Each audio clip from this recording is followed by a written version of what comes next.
But let's get more now on the situation in China. Those unprecedented protests over the weekend against the country's strict COVID laws. A heavy police presence on the streets has largely prevented any repeat over the last 48 hours. But what is happening to those who've been arrested so far? Also, the authorities in Beijing have renewed their focus on China's vaccination program. Low take-up of the booster jab means that loosening lockdown restrictions has significant risks. Well, Kerry Allen, the BBC's China media analyst, is here in the studio with me, and loads to get through, Kerry. So let's take it in stages. The latest, first of all, on the protests and what is actually happening to those protesters who've been arrested in various places in China. Well, we've now heard that they're having their phones checked for whether, for example, they're putting content on foreign social media platforms and what platforms that they are actually getting content out.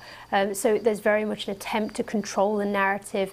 And I've been seeing this happen not just within mainland China, the fact that on domestic social media platforms like Sina Weibo, you have a lot of content that's being censored that mentions the protests. So, for example, if you type in Shanghai, the scene of the city where one of the most major protests was, you don't see any posts by regular social media users, and this means that anybody who's trying to post now, they can't get the message out. But also on Twitter as well, we're seeing lots of like just people using or new accounts being set up with no followers, just pumping out spam, and they're using hashtags like Shanghai and Urumqi in an attempt, so if people try to search those on Twitter, they don't see the protests, they just see spam. So there really is an attempt to stop people at the root from putting content out, but where it's already got out, to try and deflect people from seeing it.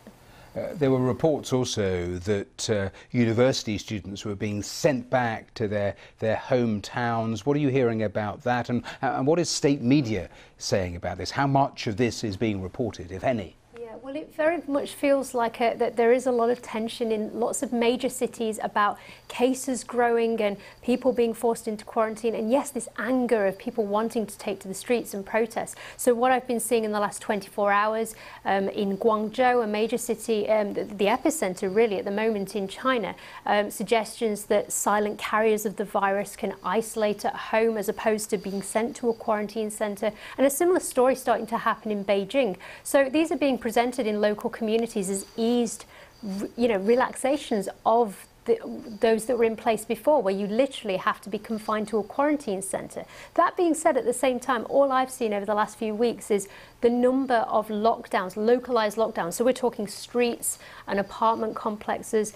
That number has just kept growing. It was around 40 at the beginning of this month, and it's increased to 120 pages, and each page on the government website lists around 100 lockdowns. So we're talking just lockdowns just increasing and increasing.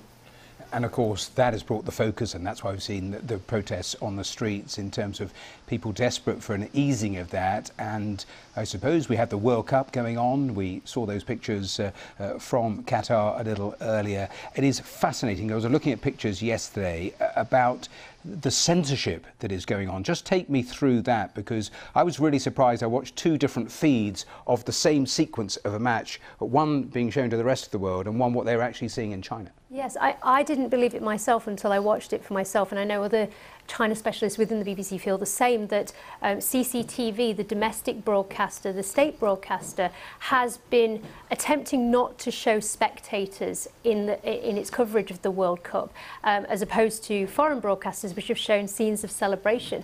And it has been apparent that the World Cup has really fueled people's anger, because what people have been seeing, China is a big football-loving nation, they've been seeing scenes of people from all over the world celebrating in Qatar, and it has really made people feel more isolated than ever, a feeling that the rest of the world's getting back to normal, and that, for a lot of people it's been a question of whether their rules, are we doing something wrong here? How is it that the whole world is getting back to normal and we're not? I was talking to Caroline Hawley, our diplomatic correspondent, only about 20 minutes ago on the programme, talking about how the West was reassessing, and it's been going on for a while, their relationship with Beijing and vice versa. We had that speech from Rishi Sunak on China only yesterday. I mean, how has that gone down?